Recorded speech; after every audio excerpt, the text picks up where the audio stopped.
Hey, this is Nathan Dawkin from Fantrax HQ, as well as the NastyCast and Fantrax Dynasty Baseball Podcast, and you're listening to Pop Goes Your World. I'm Chris McBrien, and the pop culture from Generation X is everything to me. And I'm Derek Myers, and I'm here to educate Chris on the great pop culture of today's generation. Episode 103, Fast Times at Ridgemont High Movie Review.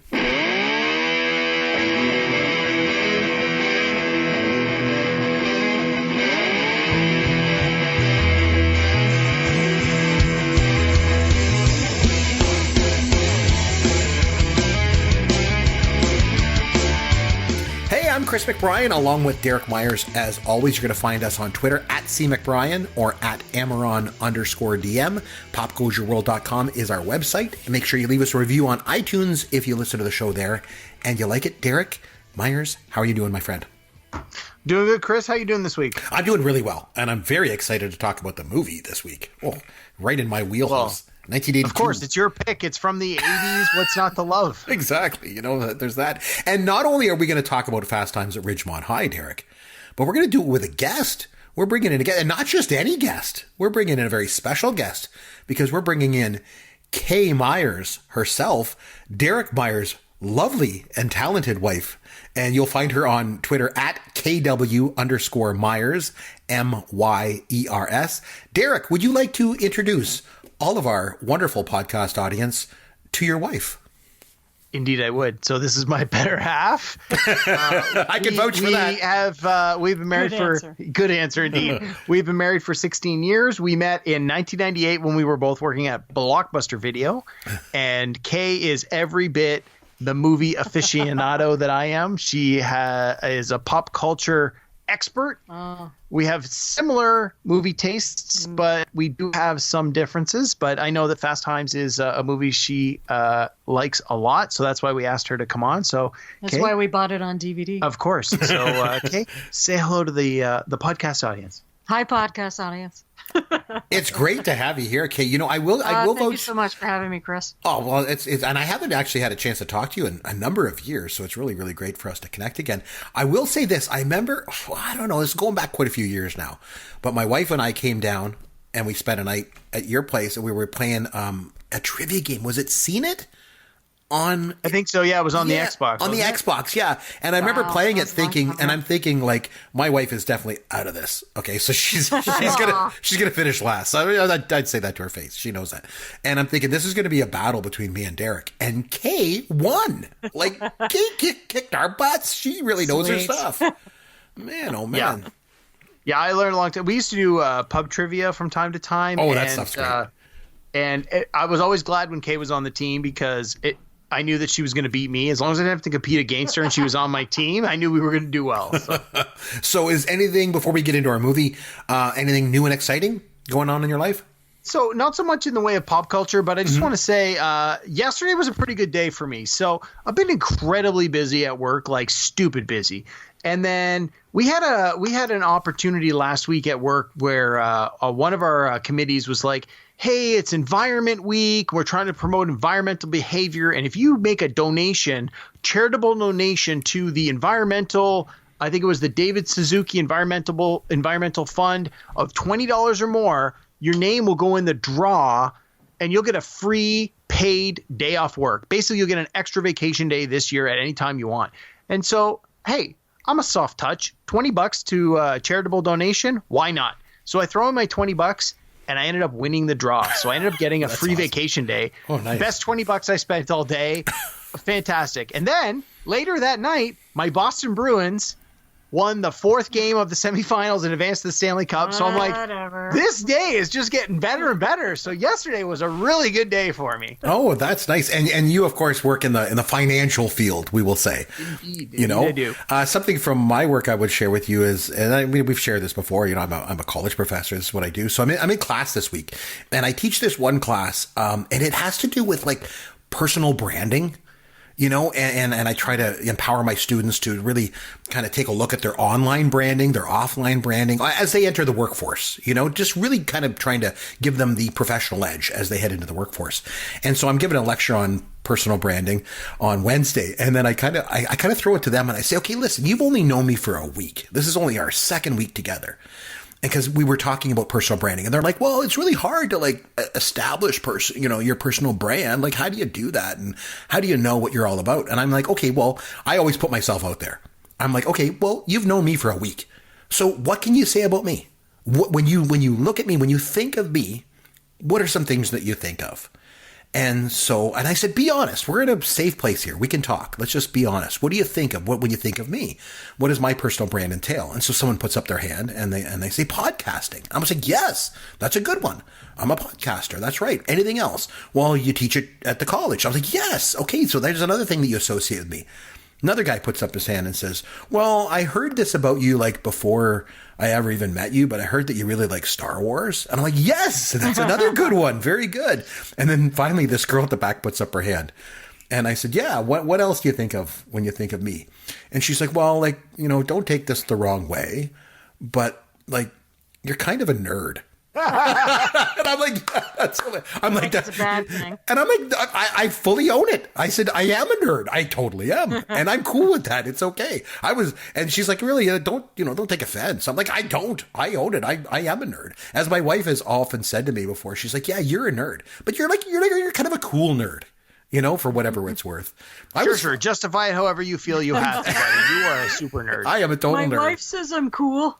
Exactly. So I got that, so I got that going for me. Because I was like, I said to her, the student afterward, I was like, I was fully expecting you to say that, like, I was chubby, Oh yeah, I think you're fat, I'm like, so the fact that I'm a nerd, I can live with that.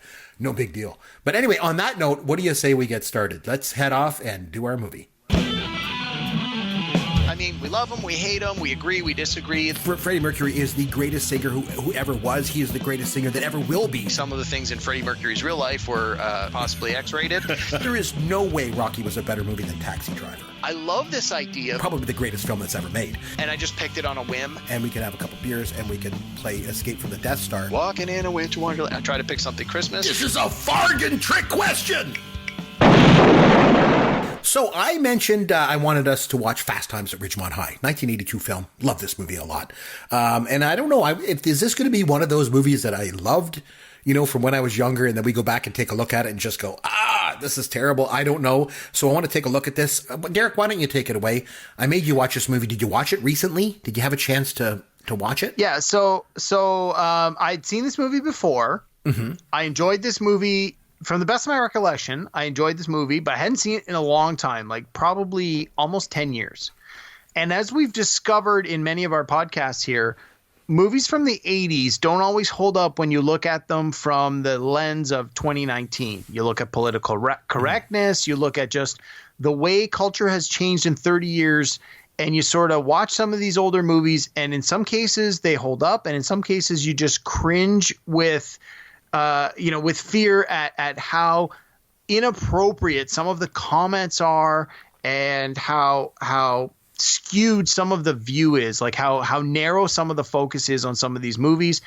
And of course, again, we've talked about this a lot of times, how at the time, some of these things were perfectly acceptable, but now they are absolutely not acceptable when you look at them from today's lens. So if you get someone like Yancey, who's a younger person who maybe has never seen this movie before, who watches it for the first time, there's going to be potentially things that they look at, and you and I, as older people who have seen this movie many times, will laugh and think that's funny. And you get a younger person who watches it and says, not so cool, guys. You shouldn't be laughing at that. So that's always my fear when we go back to an older movie that I have fond memories of, is that watching it with today's viewpoint, it doesn't hold up in that regard. But personally, I thought so. Kay and I just watched it earlier tonight, and I thought it held up well. I mean, there were certainly a few points that I'm sure we'll talk about that maybe don't hold up as well, but were sort of the sign of the times. But for the most part, I liked it. I still liked it. I thought for the most part, it really holds up. It's a slice of life. It's a moment in pop culture that is accurate for that time.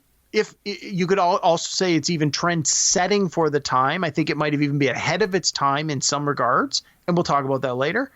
But unlike something like Revenge of the Nerds, which really had a lot of problems when you go back and watch it, Right. I think Fast Times really held up okay. I think I agree with you, like, because, like a movie like Revenge of the Nerds, I'm glad you brought that up. Like, there were so many, parts of that movie where the comedy came from, picking on people and things that were just not politically correct. And, as we look back on it and go, like, you can't just laugh at the Asian guy because he's Asian. You know what I mean? Like, that's just not cool, right? But I think this movie's a little bit different. And to me, there wasn't a lot of parts of the movie where, remember in Animal House when Belushi was like spying in on the girls? Like, I mean, that's just not cool, But in this movie, I felt that, and I'm sure we'll get into this a bit more, and I'm sure Kaye will have a lot to contribute as well. I felt like the female characters in this movie had a lot of control over their sexuality and the things that happen in this movie. So there was that. And a couple other things, like we talk about those sex comedies from the 70s and 80s. We mention them on this podcast all the time. And this movie obviously draws on sex and raunchiness. And like when you think of movies like Animal House and Porky's, that's kind of what you think of with the sex comedies. But this one is right up there with those movies. But I don't think it's just raunchiness for raunchiness sake. Like it really, I think there's actually some substance to this movie. I really do. One big thing with this movie too is that, like, when I first saw this movie, I was way too young to see it. I think I was probably 13 when I first saw it. Like I said, way too young. And rightly or wrongly, back in those days, mostly wrongly, I guess, this is where we learned a lot about sex, was from movies, And this was one of the ones that kind of was a big educating thing for me personally. And I think a lot of other Gen X, men especially, with one of the scenes in the movie that I'm sure we're going to get to at some point. But Kaye, I'd like your take on this. Again, you just had a chance to watch it recently. And the main question I'd like to ask is, number one, does it hold up? But more importantly, I think, is this movie sexist? Kaye, what do you think? I don't really think so, no, because it's actually like more from the female character's point of view, especially the main girl, Stacy. Like most of the movie is from her point of view. It's about her and her experiences. So I think it's more female empowering, if you could say, for a movie from its day. Yeah, no, that's what I thought. It was funny when I watched this movie recently. I made my wife watch it with me, as I always do for this podcast, and she actually said, with Stacy's character, she's like, "Man, she's a slut." And I was like, "Wow!" But when you think about it, like she's the one that's kind of driving, everything that's happening in the movie, and she's the one that's, she's doing this. It's not like she's getting forced into anything. She is exploring her sexuality, as a young woman, and we're kind of going along on that journey as she does it. And the movie was directed by a woman, Amy Heckerling, yes. Right? Yeah. I mean, she also did Clueless, right? Yes, and she did Johnny Dangerously, which is one of my favorites from the 80s. European Vacation, and she did the Look Who's Talking movies too, but they say they sucked. And I thought it was interesting that Cameron Crowe, who also did Almost Famous, he was 22 years old and he went undercover as a student and went into a California high school to write a book, which then was used, as the basis for this movie, But yeah, so you feel that, because Kaye, unlike me, you are like Derek and you like to watch movies from today's generation. I'm still stuck in the 70s and 80s. But so I like them all. I like 70s, 80s. Up until today, absolutely. And so you feel that this movie as well, it kind of holds up a little bit. Like, have you watched any other movies in this vein? A little while ago, Derek made me watch American Pie, which I think was one of the very few sort of sex comedies from the millennial generation, right? And I'm sure we'll touch base on American Pie a bit later. But overall, Derek mentioned that he felt that this movie held up. So you agree with that, I'm assuming? Yeah, I think so, because like Derek and I were also talking about how there's the like mentor-student relationship between two girls, like the older girl, Linda, who is Phoebe Cates, Right. and the Stacy character. So, like, the older girls, instructing Stacy on sexuality things. So how to give and how to do sex properly, and how long it should last, that kind of stuff. So And how much comes out. yeah. But the interesting thing with that whole dynamic that I felt was that Linda, she kind of comes across like Phoebe Cates. She comes across like she's the mentor. That's a really good description of it. But she doesn't really know all that much. She thinks, or she puts up this front like she is all really experienced and all that. But really, you realize by the end of the movie, Stacy is way, way more educated about sex than Linda is. Yeah, she just seems a little naive, but she's got more heart than the Linda character. And it almost comes across toward the end of the movie. I felt that Linda, I kind of thought maybe she's still a virgin. Like, she's just putting up this front like she knows everything, but she really doesn't. Because some of the things that she says, So I have a question for both of you then. Yes. So I've seen this movie a few times now. We watched it again tonight. And this has always been a question for me was, do you think... So during the course of the film, Linda talks about having this boyfriend who's a little bit older, who's somewhere off screen that we've never seen, and she tells stories about him. Do you think he exists? Do you think he's real? Or do you think she's just making this up to seem worldly and important to her younger, more naive friend? I've always felt, even from my very first viewing, that this boyfriend that we've never seen doesn't actually exist. What do you think? I mean, Kaye, what do you think? Do you think he actually Kaye, exists? what do you think? Good question. Yeah, it is a good question. I have a theory. I guess because I watched it when I was so young, I just assumed, because I was naive as well, I assumed that she was telling the truth and there's this real guy out there, but she lies about stuff, sometimes here and there, because when they talk about, oh, how long does it last? Oh, 15 to 20 minutes. Oh, I thought you meant 30 to 40 minutes. Oh, Right. yeah, right, 30 to 40 minutes, right. So maybe she's not as experienced as she lets on. I mean, that certainly seems to be the case. And is it because he's totally fictitious, or it's because maybe he isn't as, quote, great a lover as she's trying to make him out to be? I don't know. I always just felt that she made him up. We never see him, but at the same time, maybe he is real, and the fact that he's older and somewhere farther away, because he doesn't go to high school. Right. He's clearly not in high school, which is part of the appeal of, I have this older boyfriend. He's in college or he's working or whatever. I don't know. I just never felt he actually existed. I don't know. Chris, what do you think? So I always felt that too. In the first part of the movie, I thought she's making this up. Like, at the beginning, you don't think that, because you think, oh, she's experienced. And then when you start to catch her in a couple of these lies, like Kaye mentioned, oh, it lasts this long. Oh, I thought you said it was this long. Oh, no, that's what I meant. And this much, this is what happens, when a guy reaches, orgasm. And you realize, what? She doesn't know what she's talking about. So I'm thinking that she's making this guy up. But the one thing that made me kind of question it was later in the film, she gets all upset and she's crying because he broke up with her. So is she making that up too? Like, why would she do that? Like, why would she fictitiously make up this breakup? Yeah, and so that was always sort of the gray area was, if he's not real, she obviously needs to break up with him at some point, or else her friends are going to say, let's meet this guy. So you expect the fact that at some point she's going to break up with him, or he's going to break up with her. But the fact that she actually cries genuine tears and seems to demonstrate an emotional response appropriate for someone who has been dumped by a real person brings the question back around of, well, maybe he is real. So that's sort of been why I've always been the gray area, is at the beginning, sort of, you watch the first half of the movie and you sort of think, oh, this guy, she's lying. But then at the end, she seems upset that he's dumped her. Like, is she that good? Is she going to put on this show just for her friend, or is she genuinely hurt? She seems genuinely hurt. Yeah, so that's an interesting point. Yeah, that's an interesting point, because my initial thought was that, he must be real, because why would she make that up? But maybe she's doing that to save face with her friends, just to say that they're no longer together. But again, you would think that if she was going to do that, then she would be like, well, I broke up with him.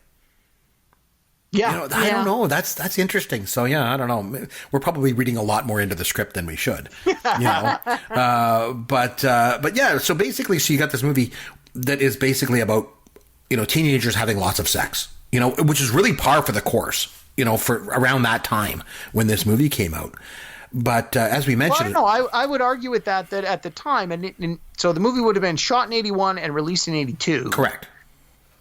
I would think that at the time, this was not something that you saw in every single movie. Like, to me, this was more of the trailblazer. This was the first movie to deal with these topics in this serious way, and it sort of paved the road for other comedies and other movies that came after it to deal with some of these topics. But we talk about things like teenage pregnancy and abortion and premarital sex and the absence of birth control and things like that. Like, these are big topics.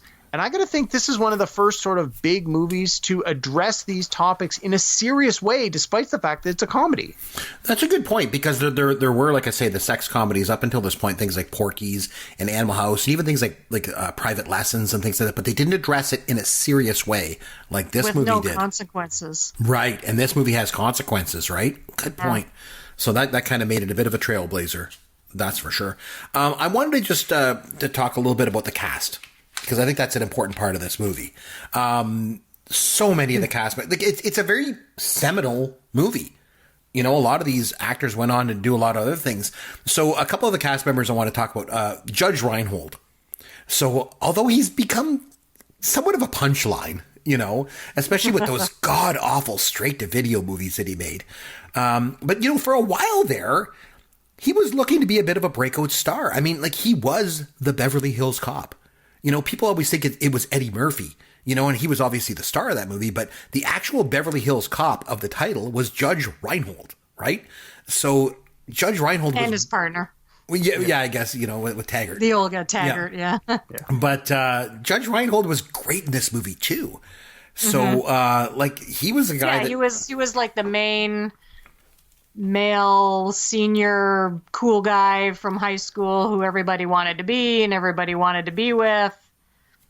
Well, because he had the cool job, like he worked at All American Burger, remember, and Arnold wanted to get in there and all that. And then What's the secret sauce at American Burger? Exactly, ketchup and mayonnaise. That's right. And then he also went on to an episode of Seinfeld. Remember, he was the close talker. Oh yeah, the close talker. Yeah. So he did that, but it seemed like for a while there he was like going to be on a very big sort of upward arc with his career, and that just never really happened. But one that certainly did go on to big things was Sean Penn. And I only ever see him as Spicoli, and anything I see him, I just think, that was my skull. Like, I can only hear, you know, the stoner voice every time I see him. And it wasn't even his first movie, right? No. Because Taps he did before that. And actually, he originally auditioned for the part of Brad, of Reinhold's character. And the director was like, no, man, you're Spicoli. And the thing is, for me, like, I've always thought Sean Penn was a total jerk. The whole Madonna thing. Remember, he was like chasing that reporter and all those like assaults that he had. His whole public persona is basically just one big jerk. Remember when Chris Rock hosted the Oscars and he made a joke about Jude Law being in like every single movie that year? And then, like, the whole show goes on and it's near the end. And then Sean Penn comes out, like, to give away an award. And then he starts digging into Chris Rock.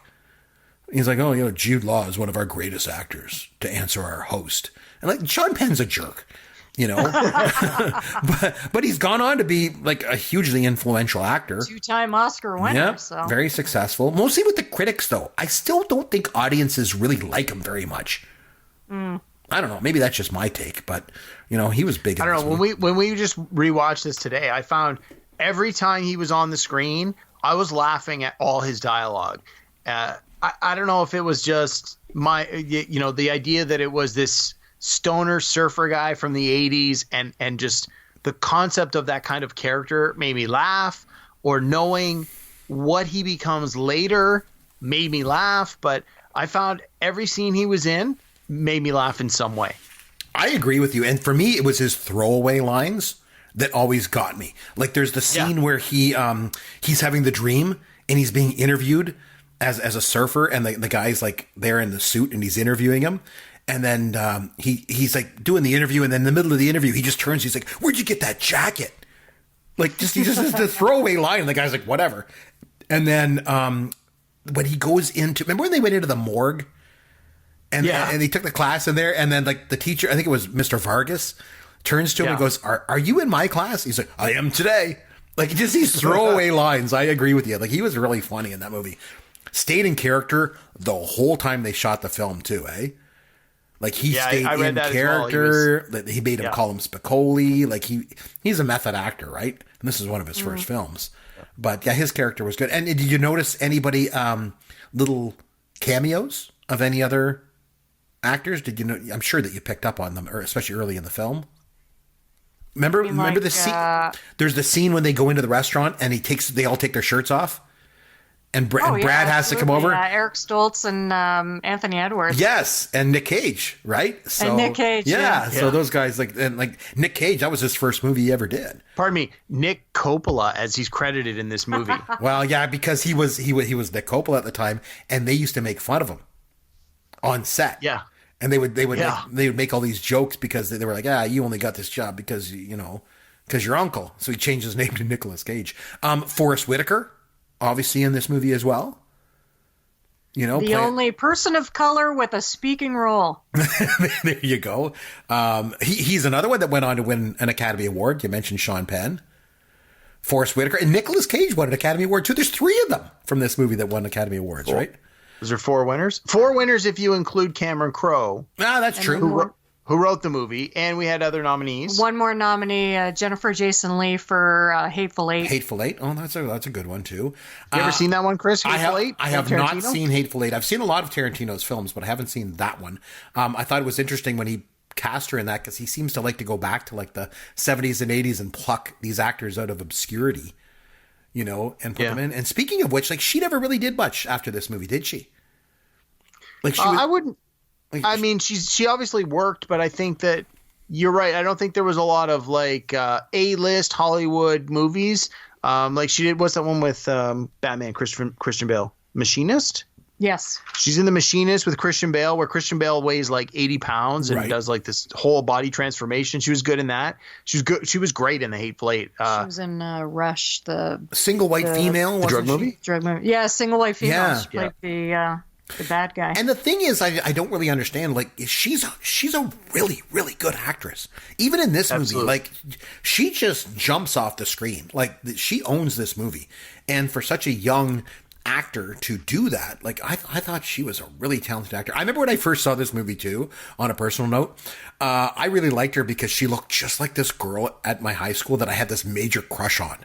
And so, like, this movie, like, kind of meant a lot to me for that. And remember the guy that played Arnold that I was mentioning before? He was in Police Academy.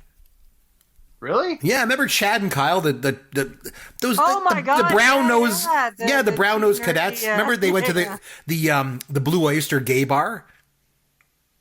Remember those guys? Absolutely, yeah. Arnold was one of them. Remember, and Lieutenant Harris is like, "What happened at the party?" And they're like, "Dancing, sir. Mostly dancing." So that he was in that. And then obviously, before we get to her, like Mike Damone, Robert Romanus, like he never really did much else. Haven't seen him since. I think he did a few episodes of Will and Grace, if I remember correctly. Wow. And that was pretty much That's it. Yeah. And then Brian Backer, who was Mark Ratner. I remember him. He was in a movie called Moving Violations. It was a stupid little movie, but I liked it. And then, of course, Phoebe Cates. So, but again, not much else. She was in Gremlins. Then she married Kevin Kline. I was going to say, she married Kevin Kline, and I think that I'm fairly certain they're still together, and I think they've had a bunch of kids. I think she opted to be a full-time mom. Right. And, but from what I remember reading, he is 15 years older than her. Mm-hmm. But hey, man, age is just a number. If they're happy and they've been together this long, hey, great. Good for them. Yeah, good for him. So I speaking of Phoebe Cates, I'd like to talk about this. And this is, sort of the big thing. And Kay, I really want to loop you into this. The red bikini scene. I don't remember that scene, Chris. One of the most iconic scenes in Gen X pop culture. Let's be honest. And we obviously talk a lot about Gen X versus millennial pop culture. That's what our whole podcast is, really. So a couple of things I want to talk about with that. First of all, going way back, I remember we had Danielle Salinger on the podcast, and we talked about this scene. And I said, the Phoebe Cates red bikini scene, it was, jaw dropping. And, what were your thoughts on it? Because she likes Gen X pop culture. And she's like, are you kidding me? My jaw hit the floor too. And I just thought that was so funny. I agree. Yeah. What are your thoughts on that scene? Okay. I just want to talk about that scene a little bit, because it's really a big scene in the movie, obviously. Well, first of all, I think it's brave for any female to, take her top off in movies, TV, because, it's pretty vulnerable for, people to see any part of you naked. So, I mean, good for her for being brave to do that. But, at the same time, it was also played for laughs as well because of what Judge Reinhold was doing in the bathroom at the same time. Right. At one hand, you're like, wow, she looks awesome. I can understand why he's doing that.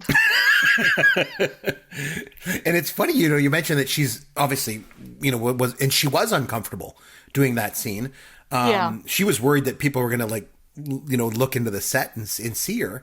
But, and the funny thing is that wasn't her first movie. She had just come off of a movie called Paradise with Willie Ames. It was basically a ripoff of the Blue Lagoon. Oh, of Blue Lagoon. Yeah, I remember that. I remember seeing that when I was younger. Yeah, and she did lots of nudity in that. So it wasn't like she was uncomfortable doing nudity, but she still was, apprehensive about doing that scene.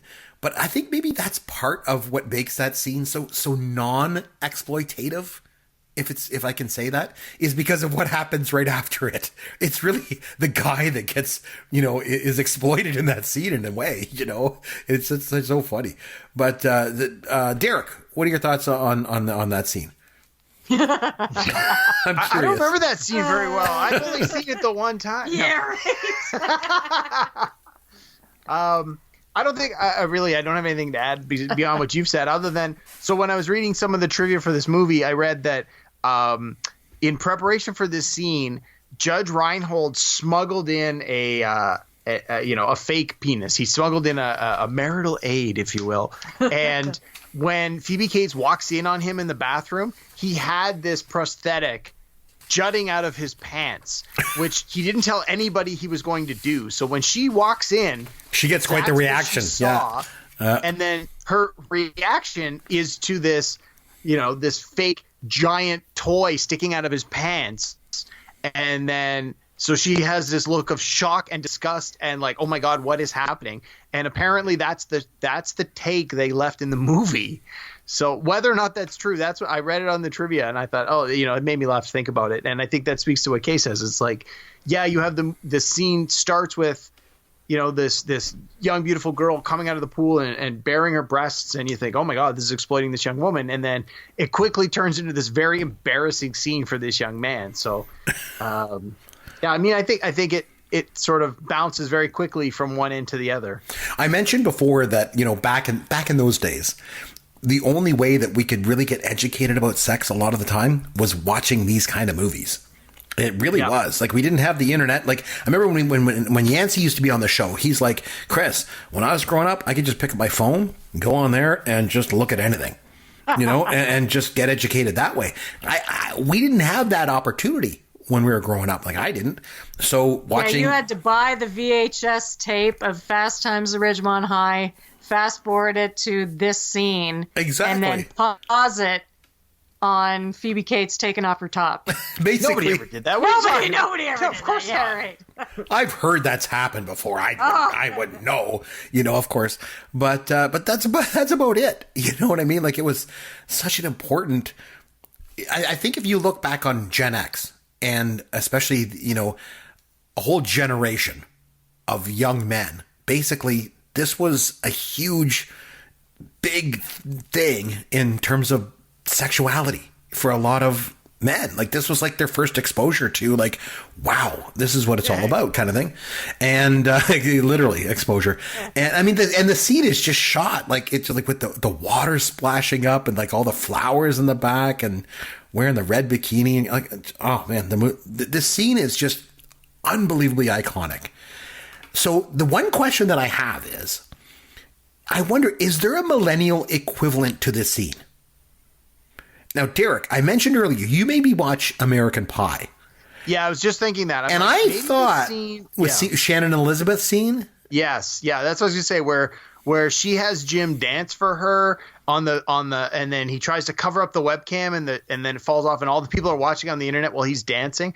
I think that's probably, in my opinion, I think that's probably the closest thing you have to a more I mean, that's 99, so I guess that would technically be millennial, but that's the one that comes to mind for me. I don't know. Okay, can you think of anything newish that sort of falls into that vein?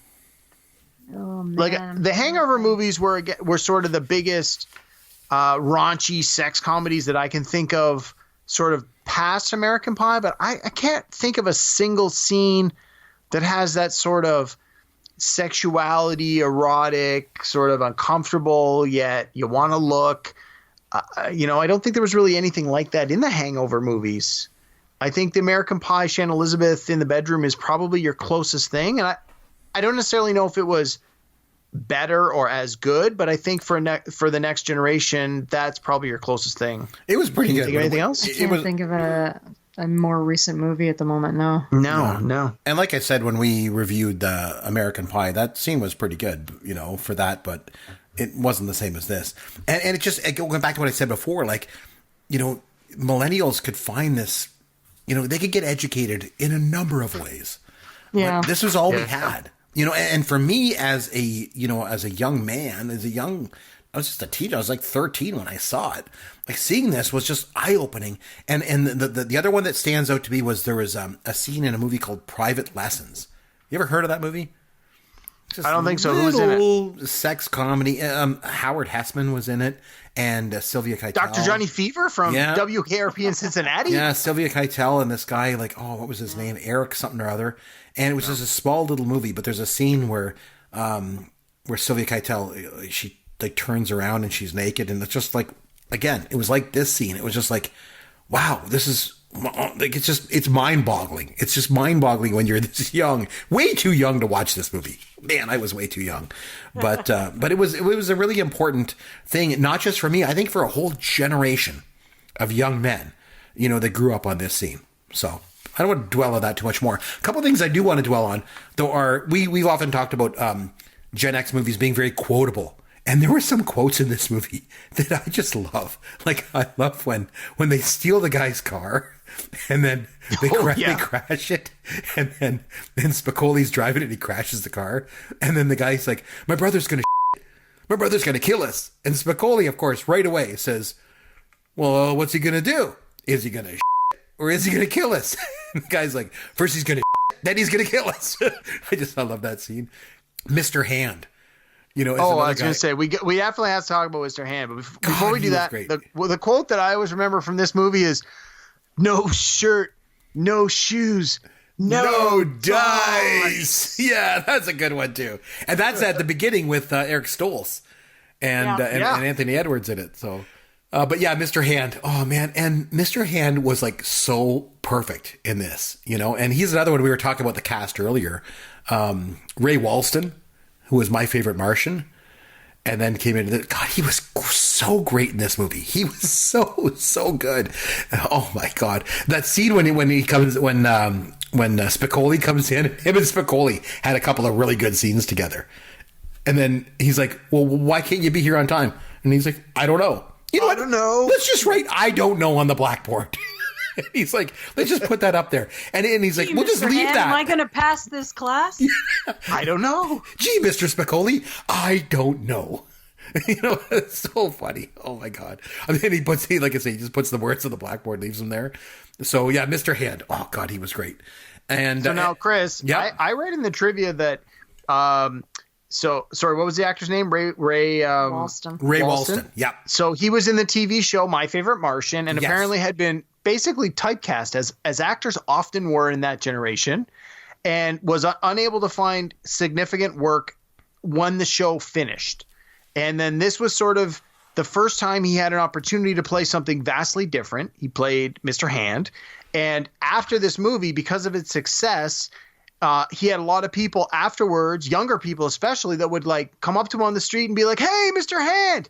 And he was quoted as saying like, this was a movie that sort of broke out of that stereotype. And he actually felt very, very happy that he was remembered for more than My Favorite Martian, and he was able to leave a memorable impression on sort of the next generation. So, I always found that very positive. And he wasn't actually the first choice. Oh, really? Who was the first choice? From the Munsters. What was that guy's name? Oh, the guy who played Herman Munster. It was Fred something. Was it Fred Gwynn? Fred Gwynn, wasn't it? So Fred Gwynn, I think they wanted Fred Gwynn to play this part, and Fred Gwynn took one look at the script and said, "There's no way, I'm not doing this. It's too sex. Like there's just too much sex. It's too raunchy." So then they wanted. He didn't want to say, "What are you people on, dope?" Exactly. So they got Ray Walston. I thought he was great. I thought Mike Damone had a couple of really good quotes in the movie. Remember the scene where he's got the cutout of Debbie Harry, and he's trying to tell like Ratner about how he's like, here are my 5 rules. Exactly. And the rules are this, you do this, you do this. And he's like, order for both of you. It's a classy move. Remember, he's like, the lady will have the linguine and white clam sauce and a Coke with no ice, and he's doing all that. It was great. And whenever possible, put on side 1 of Led Zeppelin 4. and then it cuts to them in the car and he's playing, and then he's got Kashmir on. He's got Kashmir on a totally different album, right? Yeah. But again, that to me sort of emphasized this whole idea of, parallel to the female characters where you had sort of the mentor, mentee, the older girl, the younger girl, and then you had these two guys, sort of same idea. And in both cases, I felt in both cases you had this mentor who didn't necessarily know what they were talking about, especially with the guys. The guys seemed that even more way off base where, the older guy was sort of spouting off these things, but it's clear he didn't have any idea either. He was just trying to impress his friend by throwing out this BS. That's a really interesting point, because on the one hand, you got the girls with the mentor and the mentee, and the mentor doesn't know what she's talking about. And the same thing on the guy's thing, because he comes off like he knows everything, but he really doesn't. And the reason why you know that is in the scene when they're having sex, him and Stacy are having sex, he says to her, 10-minute Damone. Yeah, I remember. 10-second Damone. Remember, he says to her, he goes, "Uh-oh, I think I came." Yeah. It's like, well, even when I watch this movie, I'm like, I'm not the most experienced human being in the world with this stuff, but I think Like, how do you not know? Like what the hell's going on? Talking about the male characters here, I mean, I think the Damone character he's a jerk. No, I don't think he's a jerk. He's a jerk. He thinks he knows everything. He tries to, educate his friend with all the wrong notes. He impregnates this girl, and he's just a jerk in every sense. He doesn't do anything that he says he's going to do, even though he might at first try to. He doesn't. But I think you have to balance that off against the positive role models where you've got, what was the brother's name? Bradley? Mm-hmm. Yeah, Brad. Yeah. So you have the brother who, you're not really sure what to think of him. It's like Kaye said, at the beginning of the movie, he seems to be like the, a popular guy. He's got his own car, people looking up to him. He's getting his friend the job at the All-American Burger. And then he starts to go on this downward spiral where he gets fired and he gets this job he doesn't like, and he's embarrassed by having to make this delivery. But when it all comes down to it, he helps out the sister, right? He does the right thing. She asks him to get rid of the flowers. He does. He ends up driving her. What he finds out later, he drives her to get the abortion. He doesn't really bust her chops about it. She doesn't want to talk about it. He doesn't press her on the issue. It's like at the end of the day, he does what a big brother should do, right? He stands up for the sister. He does the right thing. In a movie where there's a lot of poor male characters, here's a guy who actually does the right thing. So I thought that was important that you at least had one male character who was like this. Like Spicoli, he's funny to laugh at, but it's clear he's not reliable. He's not a good student. He's a stoner. And then you've got Damone, who we've already talked about, is pretty much a jerk. You've got the Mike Ratner character, who is just so inexperienced. He has no idea what he's doing. You've got all the gambit of all these male characters. It was good to see at least one male character who was a positive male character who did the right thing when it counted. All right, Hamilton. At the end, yeah. Awesome. Totally awesome. So overall, we're happy with this movie. It has stood the test of time. Do we believe that, Kaye? For all the themes, like all the themes that you associate with being a teen, like hanging out at the mall, getting a part-time job, going to class, dating, peer pressure, like all of those teenage things, absolutely. But when it comes to like music and fashion, obviously those things are dated. Right. But like Derek and I were talking about earlier, the music, even though it's obviously of the day, it was pretty contemporary. Like there were a lot of songs that were popular before or after the movie at the time, and I think that also led to the movie being as popular as it was and still is, because there are a lot of popular songs of bands that we know and love if we love stuff from the 80s. And I got to think a lot of that came from Cameron Crowe being the writer. You know, he's obviously got his finger on the pulse of pop culture and of music. He wrote for Rolling Stone magazine as a music reviewer for a long time. You know, a lot of his movies always have very memorable music in them, and I think that the music from Fast Times at Ridgemont High very much echoes his sensibility, his vision, his audio. You know, I mean, it's funny to say vision when we're talking about music, but his ability to know that this song will be the appropriate song for this moment in this movie and will stand the test of time and be relevant, whether it's because of the content of the lyrics, which in some case very directly relate to the scenes that are being played out, whether it's because this is just a good pop song or top 40 radio or whatever that is either up and coming or was already popular. And I think, to echo what Kaye said, it's like, I think there were some songs that maybe weren't popular until this movie came out, and the movie helped push some of these songs into pop culture and into that memorable stratosphere where now you listen back to some of these tunes, you go, oh, that's a great 80s song. And it's like, but would it have been if it wasn't in the movie? Probably not. So I think the music is, when I watch this movie, that's definitely a huge part of this movie. What I enjoy about this movie is the fact the music absolutely fits the movie. And for me, I think, one of the things I always harp on is how much I want to have movies to be and characters to be relatable. And to me, I think this movie is very relatable. Like it's about what it's like to go through high school. You know a lot of these characters. You were one of these characters.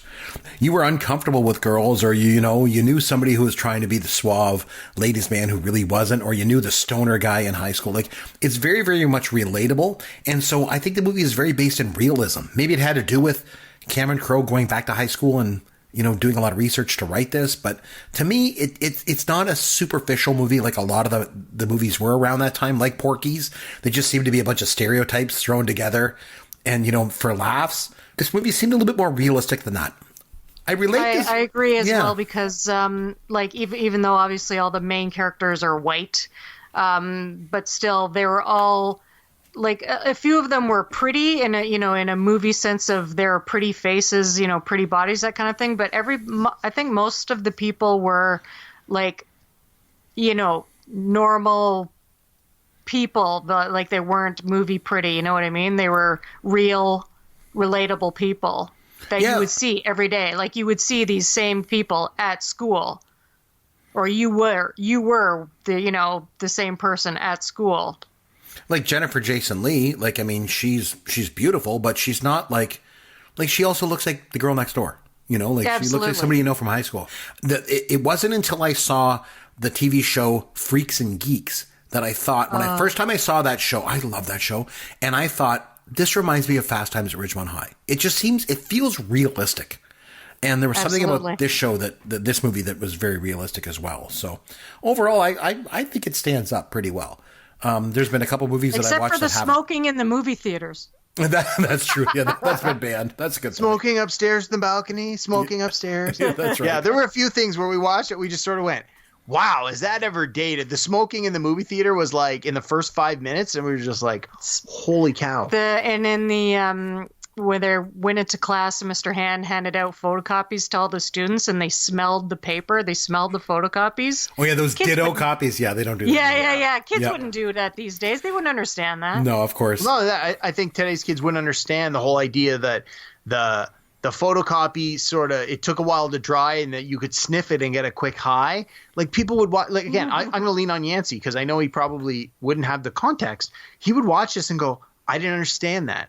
I think a lot of the humor is of the time. Some of it is certainly timeless, but there were certainly a lot of quick one-offs, one-liners, little visual gags that if you aren't up to speed on your 80s pop culture, if you didn't live through the 80s, you wouldn't necessarily understand the joke. Like I think one of the teachers mentioned, I've switched to Sanka. Like, That's right. You think today's kids are going to understand what is Sanka and why is this funny? Exactly. But again, Chris, you laughed. You got the joke. Yeah, right? exactly. Like, and know what that is. And even like you say, the smelling of the paper, like that wasn't even a photocopy. That was a hand cranked ditto machine.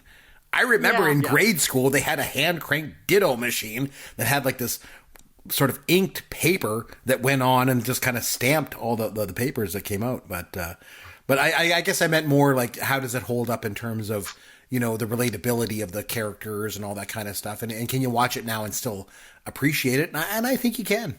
Let me throw this to you, Chris. So I agree as well, but let me ask you this. There's a few other podcasts I listen to on a regular basis, and there's some where they review movies. And one of the ones that I listen to called The Rewatchables, which is on The Ringer, which I think I mentioned before. One of the questions they always ask when they review a movie is, do you think this movie could be remade today? And then would it be better as an actual 2-hour movie, or would it be better as a 10 episodes Netflix special? So I'm asking you this. Do you think that you could remake Fast Times at Ridgemont High set today in 2019 as a 2-hour movie? Would it work? Or would it work better as a 10 episode Netflix? Or you just think this is of the time, it's not going to work to the level it worked in 1982 and just leave it in 82? What do you think? That's a great question. I would say no to both. And they can't remake it as a movie, and they can't remake it as a Netflix special. And here's why. Because everything that I've seen done recently, they've got to cram it full of these gorgeous people. And this movie didn't have that. Kaye just mentioned that, and Kaye and I were just talking about that before, about how some of these characters, they just look like regular people. And instead they just cast really good actors. And now, like when I watch a show like Riverdale or something like that, they're all these like beautiful people, and they're not as realistic. I don't know. I think that back then there was more of a realism, especially in this movie. And so for that reason, I'm not saying they couldn't remake it now, but they wouldn't remake it right. I think it's possible. I mean, obviously kids, millennials, whatever these days are a little more sophisticated. So they've experienced a lot of these issues already, but I could see it as like a Netflix, like limited run special possibly. But again, like it would have to be updated to the now, like, you know, the main characters maybe, of color or transgendered, or, you know, they're dealing with same-sex relationships, you know what I mean? Like it would have to be set into contemporary times now. But yeah, I could see it as a Netflix special. So maybe it would. Anyway, so I think we pretty much covered all the aspects of the film, and we've done a pretty good job of it as well, I'd say. On that note, what do you say we have some fun with Caveman? So over to you, Caveman. Take it away. All right. So what do you got for us tonight? What do you want to do? Fast Times at Ridgemont High, as we've clearly established, is a teen comedy, one of the arguably best teen comedies. And so I've dug into the vault and picked out, 10 or 12 teen comedies that have come out in the last, 30 years. Some from the 80s, some from the 90s.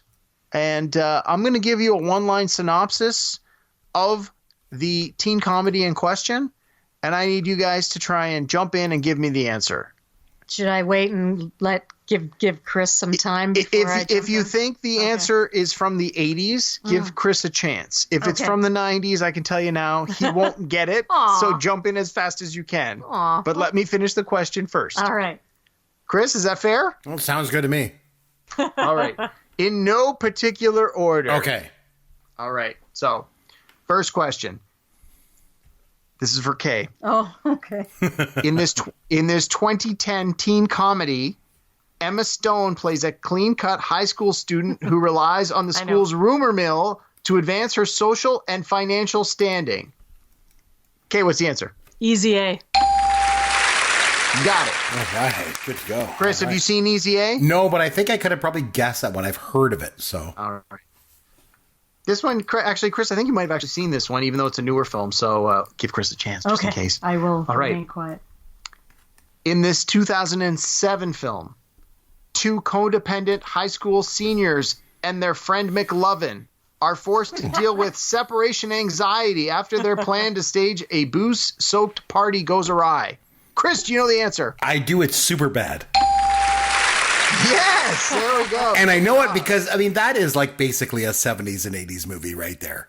It is. Yeah, It's pretty it's very good. much in Yeah. that same vein. All right, we'll have to review Superbad at some time in the future, Chris. I really love that movie. Me too. All right. I like it. Okay, next question. Yep. In this 1995 remake of Jane Austen's Emma, a rich high school student tries to boost a new pupil's popularity, but reckons without affairs of the heart getting in the way. Can I guess it? Is it 10 Things I Sure. Hate About You? Nope, that's wrong. Clueless. Clueless. Kay's got it. Oh, there you go. Good one. Got Ant-Man. Yes, starring Ant-Man, for sure. Next question.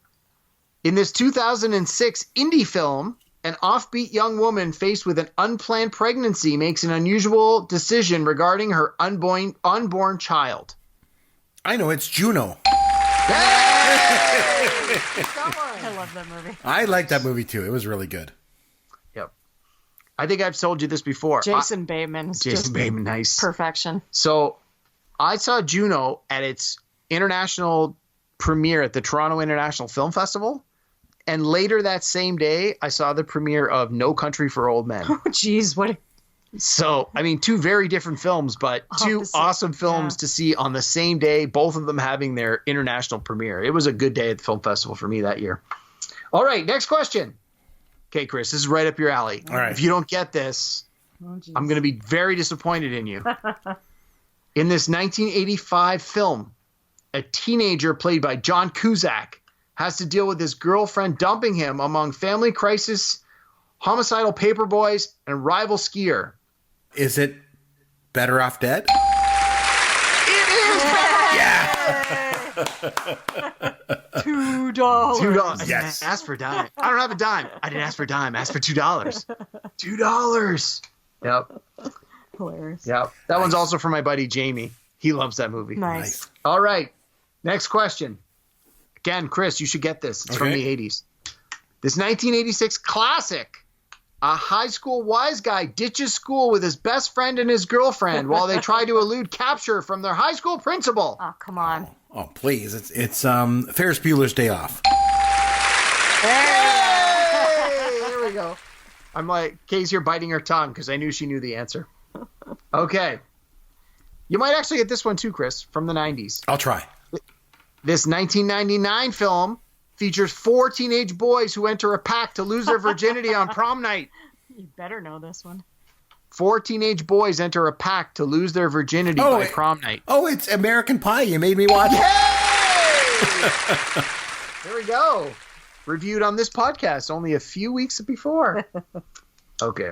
This one's for Kay because I know No. Chris won't get this at all. Okay.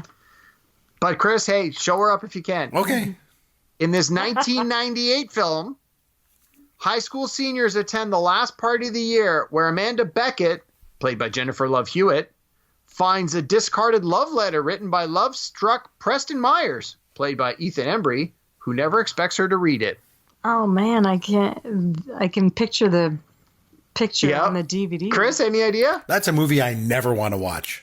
All right. It's called Can't Hardly Oh, Wait. Can't Hardly Wait. Can't Hardly Yeah, Wait. yeah, yeah. It was actually pretty good. Can't sit through it. All right, there you go. All right, here's another one that's for Kay, because I know Okay. Chris will get this. Jeez. This 2006 film, a high school slacker played by Justin Long, who's rejected by every school he applies to, opts to create his own institution of higher learning. Jeez, what's the name of that one? Yeah, I know the one. I've seen it. It's pretty funny. Chris, any idea? I have no clue. Of course not. That's not a high school one though. That's more a college one. Oh, boo-hoo. Okay, it was called Accepted. Right. It actually features very a funny college cameos one. from Lewis Black as one of the professors. All right.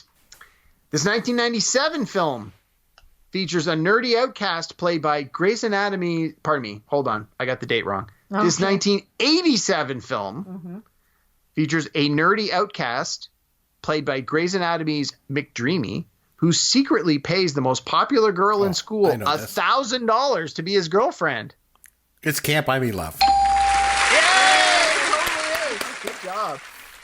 All right. That movie does not hold up. We watched that recently.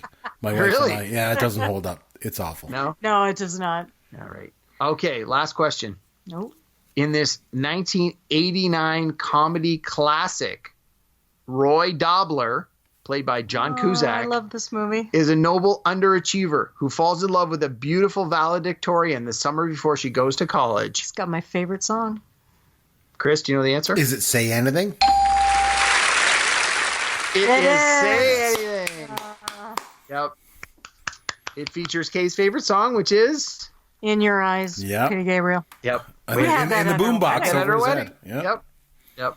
All right. You guys did pretty good on that. There was a Not few I bad, stumped eh? you on, but yeah, for the most part, the ones in the 80s Chris got. The ones in the 90s, Kaye got most of them.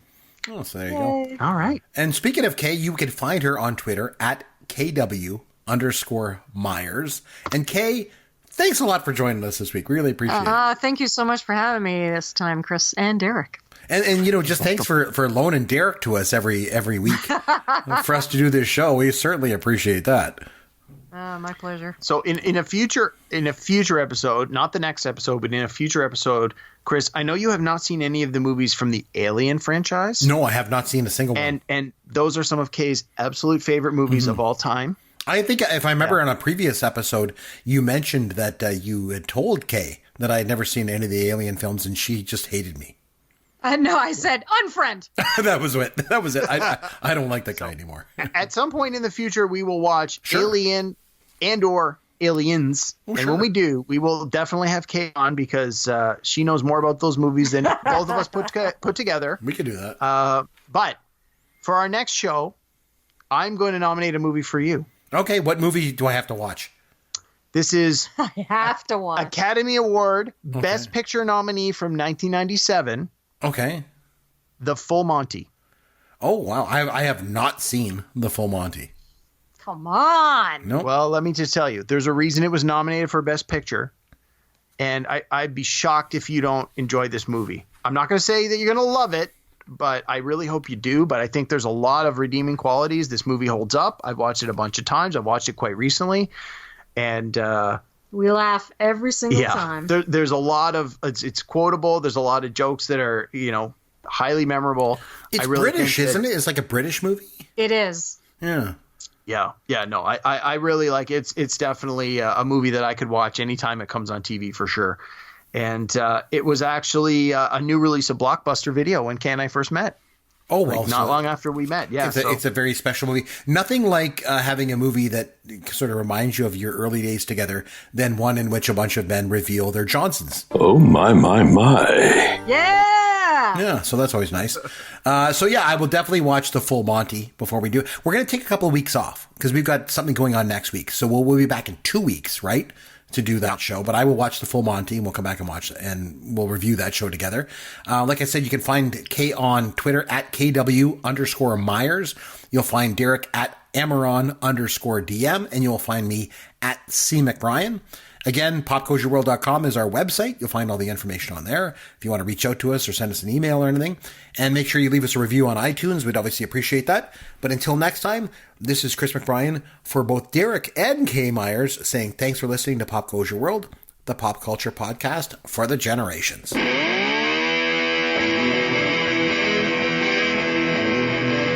Thanks for listening to Pop Goes Your World. You can contact Chris and Derek at popgoesyourworld.com. Please take a minute and review the podcast on iTunes or wherever you download and listen to the show.